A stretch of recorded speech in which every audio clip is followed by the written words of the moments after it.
The devoted mom had some special words for her young son as they said a final goodbye. "She's going to die, isn't she?" he asked, bracing himself for the reply which he knew could change his life with Haley in an instant. His new wife was battling ovarian cancer, and the doctor had devastating news.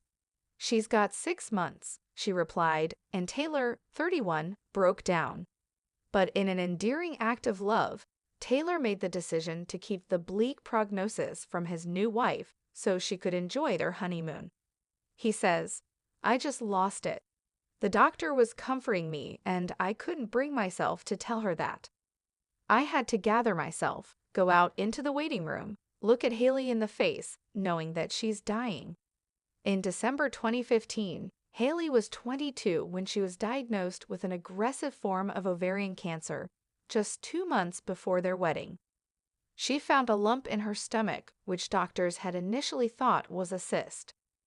With grueling treatment looming and the day of the wedding getting closer, Haley made a selfless suggestion.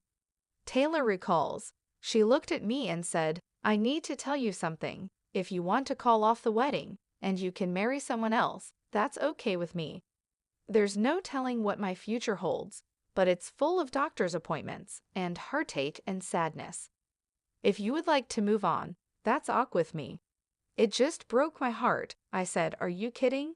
I'm not going anywhere. We're writing this to the end together,'" he says, on the MD podcast. Haley started chemo, and after losing all of her hair, she had to use glue to attach a wig on her wedding day. But the treatment didn't work, and that was when Taylor asked to see the doctor alone. Reeling from the news, Taylor went to see his dad for support. "I was banging on the door, and my dad opens it, and I literally collapsed in his arms, screaming, sobbing," he recalls. "My dad started crying. You know we don't see our dads crying often, but we were just laying in the doorway sobbing. I realized she's dying. This is really going to happen." Taylor, from Texas, stuck to his plan and kept the news hidden until after their trip. When they returned, Haley had surgery to remove her ovaries, which put her into menopause at 23, robbing her of the chance to have children. She was in mourning. She was born to be a mom, Taylor adds. In 2019, a friend offered to be a surrogate for the couple, although they knew Haley's time as a mom might only be brief. Taylor adds, "I knew Haley wanted to be a mom, but I also had reservations and knew that I was probably going to be a single dad at some point. She always wanted a girl. I always wanted a boy." The healthiest embryo was in fact female, but knowing how much Taylor wanted a son, Haley made a sacrifice. "She looked at me and said, 'I can't give you children, but I can give you a boy,'" Taylor explains in the Unplanned podcast. Their son Weston was born in 2019, but just a few months after his birth, Haley's health began to deteriorate.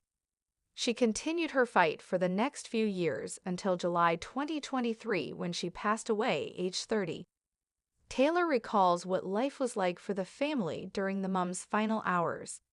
"Everybody was looking at her. She's surrounded by everybody. She's like, 'This is it, isn't it? This is the end,'" he explains. "And then a few hours later, I realized I needed to explain to my son for the last time, 'Mummy is going to heaven. This is it.'" He said, "Yes, I know. We were both holding Haley's hand and she was asleep." Poignantly, sensing her husband and 4-year-old son were by her side, it was Haley who had the last words. "She came to and out of nowhere looked at Weston," says Taylor.